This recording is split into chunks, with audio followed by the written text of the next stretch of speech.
Hello, hello, hello, hello. How's it going? Hey, how are you? Doing good. How are y'all doing today? We're great. Doing well. Where's home for you? Well, I like to pretend that I live in the mountains, but I just live here in Tulsa, Oklahoma. Oh, Nothing So, wrong with that. Nothing but wrong with but you guys are close to the beach over there, right? that. In Florida, we're in Costa Rica right now. Actually, we have a house down here, so we split some time between there and Florida. Oh, nice. Beautiful. So you just really love the warm weather, huh? Yeah, we're cold weather wimps, that's for sure. So, well, good. Well, we loved reading about your story. I mean, very powerful and touching. So, I think it'll definitely resonate with our audience. So, yeah, we'd love to just dive right in. We'll do your intro intro separately. separately, so we don't have to wait.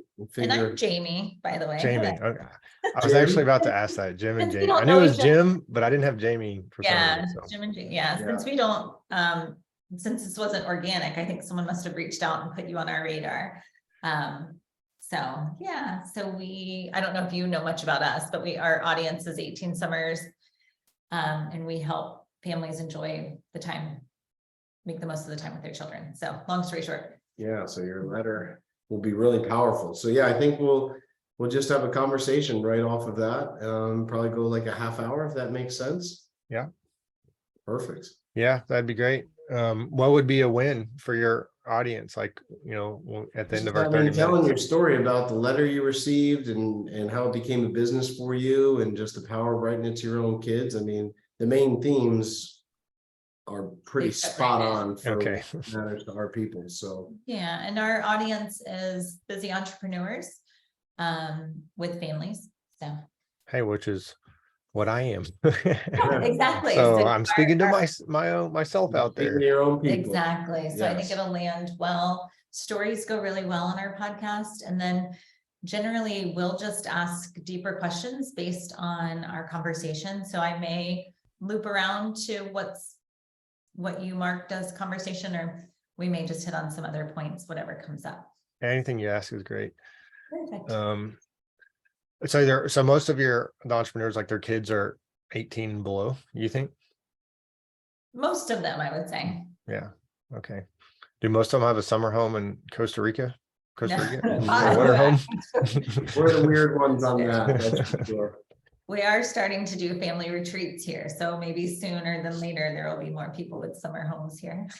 Cool. Well, one of the reasons I'm an entrepreneur, I mean, I've obviously, this calling that I have to help people write the letter, but it just fit into like me wanting to be an entrepreneur and create value for my family. And we would love to have a home in Costa Rica. We're not to that point yet, but doing all those sorts of fun things. Wonderful. Have you visited before? Have you been here? I haven't been there, but yeah. We recommend it. It's one of our favorite places on earth. Yeah. And it's a good mix if you like the mountains. There's definitely volcanoes and mountains and all sorts of ecosystems here that you can enjoy other than snow. So I'm like the king of getting on YouTube and like watching videos from around the world. I make my kids watch them too.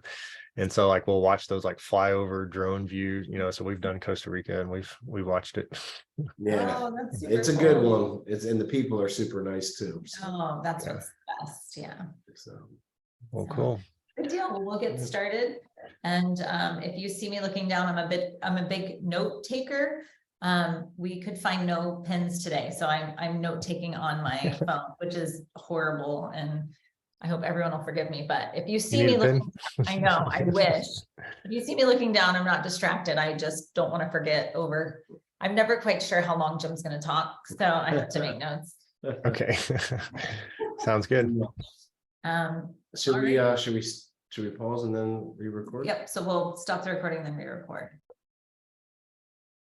Hello, 18 Summers Tribe. We are here today from Costa Rica, and we are excited to have Blake Brewer joining us of the Legacy Letter. Welcome, Blake. Hey, Jamie. Hey, Jim. I'm glad to be here. Thanks so much for having me on today.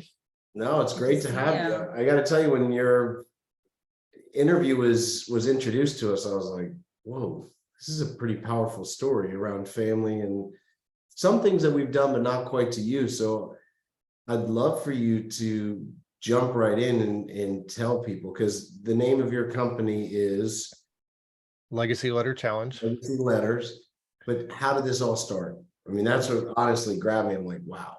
I love the story of it. Yeah. Yeah, well, yeah, it all started with something my dad did for me.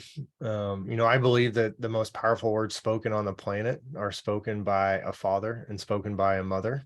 So there's things that I could say to my children today that could absolutely wreck their life. Like, that's how powerful my words are in their life. Like, you guys could say the same thing to my children and it might just like hurt their feelings a little bit. But if I say it, like, they're going to need counseling to get over it. And I shudder to even think about those things. But there's also things that I can say that can really bring life to my children and bring confidence to my children, and really help them find their purpose and meaning in life. And so my dad did something with his words that really increased the impact of his words, made his words lasting. When I was 19 years old, I got a call from my mom and she said, "We're going on a family trip to Hawaii." I said, "Heck yeah, let's go." And the first day that we were there, we went snorkeling, and man, there's nowhere else I wanted to be in the world than right there. And there was a point where everyone kind of went to the beach to lay down. Everyone except for my dad. My dad was like, "We're in Hawaii. I'm not laying down on the beach. I'm going back out there." And so I ran to catch up to him. And as I was standing next to my dad, man, I was just so happy to be there. I had a great dad. I love my dad. He was really larger than life, and physically, metaphorically and physically. So he had been drafted by the Atlanta Falcons to play tight end. His claim to fame was that he was Terry Bradshaw's tight end at Louisiana Tech. So they were best friends and roommates, and you can imagine some of the stories that came out of those years. Oh man. Yeah. But my dad was also a really more introverted, like humble person. And so he never told anybody that he was Terry Bradshaw's tight end, but I told everybody. It was like my claim to fame growing up. Sure, absolutely. Yeah. Well, my dad looked at me with a big smile on his face and said, "Man, I'm glad you're out here with me." Made me feel like $1,000,000. Put on the snorkel gear. We headed out in the water. And as we went further and further out, we ended up in some pretty deep waters, and the current picked up, the waves got bigger, and I realized that I didn't see my dad anymore. And so I began scanning the water, and eventually I saw him, and I could tell that he wasn't doing well. He was still treading water, but he looked right at me and he said, "I need help." And my dad had this really big, deep, booming voice, and this yell for help was more like a whimper. And so I swam to my dad as quickly as I could. Once I arrived, I realized that my dad had gone underneath the water and he was unconscious. And so I swam down, put my arms around my dad, and brought him back up to the surface. And then I had to swim with him to shore. And luckily, the lifeguards saw what was going on. They helped get my dad to shore, and they started doing CPR to my dad. And I really thought that at any moment my dad was going to come to, like the water was going to come out of his mouth, his eyes were going to flicker open, but it never happened. And so my dad ended up drowning that day. Wow. And it literally went from, one of the best moments of my life to the worst. And I'm sitting there next to my dad, like, what the heck just happened? Like, we were literally he was right there next to me. Wow. And I was already asking the questions, like, how are we going to make it, without my dad? How am I going to make it without my dad? I'm never going to see my dad again. And so fast forward a couple hours, and now we're back in the condo. I'm sitting on the edge of the bed in the back bedroom. My mom appeared in the doorway and she said, "I found something in your dad's briefcase, something that I know he was going to give you on the trip." I had no idea what it was, but she walked across the room and handed me some sheets of paper. And it was a letter. It was a letter from my dad that apparently he had been working on for several months, writing this letter that he had no idea that he was about to die, had no idea that this would be his final words to me. And as I read this letter, it was everything that I needed in that moment. My dad shared how he felt about me and my sister and brother, shared some life advice with us, but really I just felt so loved. Like, don't tell me my dad didn't love me. Like, in the midst of He was a CEO of a hospital. He reffed football games on this as his hobby. He was involved in our church. And in the midst of all of that, and now that I'm a dad and I have 3 kids, like I see how difficult it is to like stop and do something like this. But he did it because he loved us. And as I got to the end of this letter, I really believe only God could have allowed my dad to write this. But he wrote, as you're being faithful to God, you're often going to find yourself in the minority here on earth. But I can assure you that in heaven, you'll be in the majority. Love your dear old dad. And I remember reading that, just thinking, man, I'm going to see my dad again. And so my dad's letter just provided so much hope for me and confidence. And in a way, my dad's words protected me, especially for that next year. I was having a lot of what if thoughts. I would almost every night I was going to bed, just like replaying that day in my mind. Like, what if we hadn't gone so far out? What if I could have held my dad different? Like, what if I could have done something, was this my fault? And every time I would start to think that, it was like my dad's voice was right there saying, no, this was not your fault. Like My big this, question for you is how did you carry that? that's Because really- that's a lot to be there in the moment when it happens. And I think a lot of times children are in positions they should never be in, and then moving forward from that, I think that letter, what an incredible reminder you could keep leaning on to be like, nope, my dad knew my character and he knows I did everything I could. I'm curious a bit of that process for you. well, that a next I'm really year, curious. I grieved, really hard that next year. And I had some people tell me, some counselors, some professionals, and they said, Blake, you have grieved this in a very healthy way, honestly, compared to most people. And I had a good support system. I had people in my life that, allowed me to talk about it. But I attribute a lot to my dad's letter and the things that he wrote in there that kind of allowed me to move forward. And so, yeah, I can't even imagine my life if my dad had not written that letter. What are some other moments that that letter has seen you through? Yeah. So, I graduated college. I had some career decisions to make. And so even making those decisions, there was just what do I do here? And I just kind of fell back on some of those words and some confident, like I just felt confident, like, man, just like you're going to figure it out. Just, make a decision and keep going forward. And really that was some of the things that my dad wrote in the letter. And then I got married and started having kids. I remember one specific time in my marriage, my wife and I are happily married, and we were happily married then, but there was we were trying to make some decisions in our marriage, and it just kind of like, we were just asking those questions, like, wait, are we supposed to be married to each other? Like it just seemed like we were so off on some things. And I just remember it was like, my dad was like, man, persevere, like keep fighting for this, like keep working for it. And so there was just these moments where, like, good moments, that were difficult, even in starting the mission that I'm on now, which is to help 1 million dads and moms write at least one well-written, meaningful, lasting legacy letter to their children. And I'm like, can I really do this? And then I just have this confidence that's from my dad and his words, like, yes, you can do this. Yeah. Now, first I gotta a 2-part question. Where do you keep the letter? Have you put it in, have you laminated it or something to that point? Or do you keep it in a journal, or is it mounted on a plaque on a wall or anything? I was just curious. Yeah, it's over here on my bookshelf right here, and it's in like some protective coating. There you go. So, but I will say my dad's letter, is it's typed. Most people assume it's probably handwritten, but he typed it, which I'm grateful for, because I can actually read it.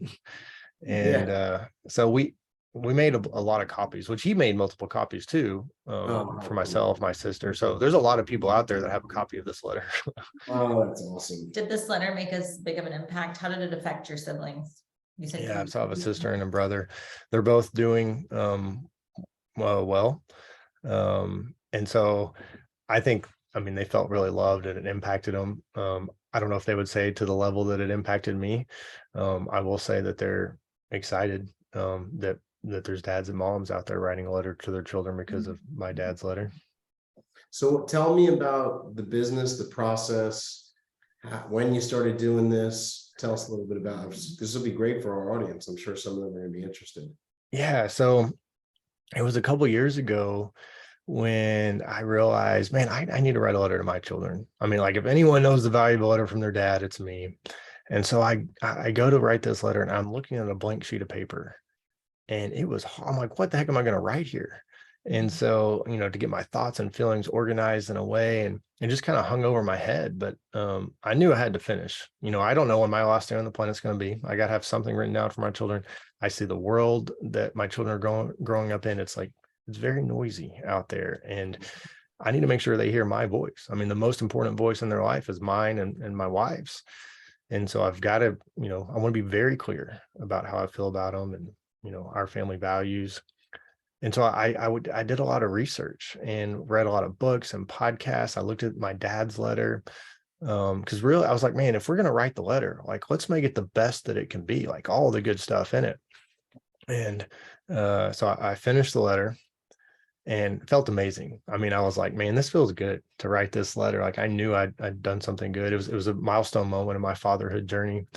And really, I was the one that was really feeling the benefits of writing this letter. I mean, it just like crystallized, you know, how I felt about my children and even my parenting. And then I did decide to read it to my daughter when she was 4. And each night I'm normally reading her like a book, like a princess book. And then that night I said, hey, Gracie Kate, daddy's got something for you. And I began to read this letter. Well, I forgot to take into account how emotional I was going to be reading this letter. I mean, I was just boohooing. And she had never seen me cry before. So I was, you know, what in the world is she thinking right now? Well, I get to the end of this letter and I look up at my daughter and she says, Daddy, can you read me the princess book now? Which I was like, yeah. But the next day she did go up to my wife and she said, last night, Daddy read me a message. Can he read me that message again tonight? And so she didn't understand all the concepts in that letter. She will in time as she gets older, but she got the main one, which is she's got a daddy who loves her. So it was around that time I meet a guy and he tells me a story about getting a letter from his biological dad. He didn't know my story at all. And he says he was ticked because at the big top of the letter, it said, Dear son. And he was like, who does this man think he is to call me son? He abandoned me when I was a child. I've had 4 stepfathers who've beaten me physically and verbally. It's like, I'm not messing with this guy. Well, this is the power of a letter, because this letter began, he went back and read it, and it began to kind of soften his heart towards his dad. He goes and meets with his biological dad. Long story short, they become best friends. Like his dad becomes his best man at his wedding. And his life completely changes. Like now he's running a nonprofit rescuing women and children all across the world that are caught up in sex trafficking. I'm listening to this story and I'm like, yeah, and it all goes back to this letter. And so then a couple months go by and another guy tells me a life-changing story about getting a letter from his dad. And it was like a light bulb moment. Like, what am I doing here? I got to help more people get a letter from their dad. And so that's when the mission started. We've since included moms in the mission. And so we came up with a program in much of the same way I wrote my letter to my children and help moms and dads put all the best stuff in their legacy letter. And so we're talking about, I mean, anyone would want a letter from their dad or their mom, but we're talking about a legacy letter. And a legacy letter has all of the good stuff in it, all of the things that everybody wants to hear from their dad or their mom. I love you. I'm proud of you. I believe in you.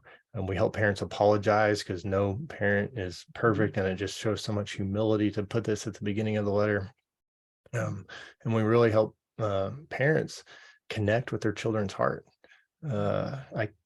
Some parents are great at that and some are not, but this letter just helps you connect in a way that you never have before.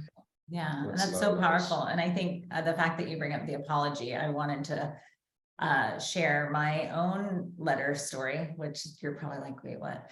And it's not, it's a little bit thick, but the apology that arrived in it, I needed probably my entire life. And so my father and I didn't have a close, I loved him. I thought, you know, there were lots of things he did that were cool. He wasn't very present. And without going into a lot of terrible things that could be said, my father was incarcerated, and he took the opportunity in a way that he never had before to communicate and apologize and say, you know, exactly what I'm proud of you in spite of the things in which I did, you know, that you made something of yourself. And he asked for forgiveness, and he acknowledged, you know, and the layers in which you're saying, even in a relationship that's, you know, I still loved my dad. I still thought my dad was amazing, but I carried something funky in there that didn't feel peaceful to me. You know, it wasn't a longing, but it was still, there was something that wasn't finished. And when I received that letter, I saved it too, even though it's like odd to keep the letter from your dad in prison. I don't know, but Well, of course you saved it. It was a letter from your dad. But it just seemed so like, gosh, is this a happy memory? He was incarcerated, or you know, but the layers that it kind of healed, and it got me to a place of being like, I'm at peace. And that I needed, like, this wasn't about him. I mean, maybe he felt better for writing the letter, but I so needed that, even if what he had to acknowledge and say was just shit, you know what I mean? But I'm sorry for all of that, and you're better than that. And you know, and I needed that. And so just for anybody listening, you know, and for you to hear that. So. Well, that's awesome that your dad did that. I mean, as people, as you know, we're all very complicated people, and we are a result of our parenting and how we grew up, and our parents have deeply impacted us. And so for your dad to do that and to say, I'm sorry, this whole process, when parents are writing their letter, it does help them think about how they were impacted by their parents. And it helps them think, man, I wish I had this for my dad. I wish I had this for my mom. So I'm going to make sure and give it to my children. And it, you know, you're the change in your family, like right now, right? Like your dad, you're doing better than your dad in a way. And he's helping you by writing that letter. Yeah. It gets a less charged space to love from, for sure. Yeah. What do you think the hardest part of a letter? It's funny, the crossover, because in one of my big family talks, I talk about saying the unspoken, which is normally what's missing for people is a sincere compliment or a genuine apology. And I always say that everyone's lacking those, and sometimes we've never given either, and we think we have. So just apologizing for people, I know has been a hard thing, at least families we've worked with. What else is so hard about this letter? What's the thing that roadblocks people or overwhelms them, or, you know, there's what do you see that is? Yeah. And, you know, for some, it's like we're already talking about, there's things that they have not worked through with their parents. And so there's kind of like a block there. And then, you know, I think people, you know, they know that they love their children, but really putting that into words, and like, how do I act? Like, I can't even come up with the words to tell my children how much I love them. And so, and then I see parents too, I see a lot of perfectionists. And so they would just want to write this perfect letter. And I tell them, you're never going to write the perfect letter. And we have got to get a finished letter. That is what matters. And, you know, they just want to hear your heart. You're not trying to write a New York Times bestseller. I mean, I had a dad yesterday on a call. I do a lot of private groups. And he said, man, I'm not much of a writer, but let me share. He said, I'm not a good writer. And he read us what he wrote in the intro paragraph. It was like, this was unbelievable. I was like, people would kill to get that from their dad. And I told him, I was like, man, you need to stop saying that you're not a good writer. I was like, stop saying that, because you are a good writer, and you're definitely good enough for your children. That's so good. That's powerful. Do you have like a secret sauce formula that you guide people through? Like, you should add these couple of items. Yeah, we have a framework, and all your listeners can get that framework for free. And I don't know the link, but maybe you can put that in the link in Oh, we'll the put it in the show I notes. think you we put in the will. show notes.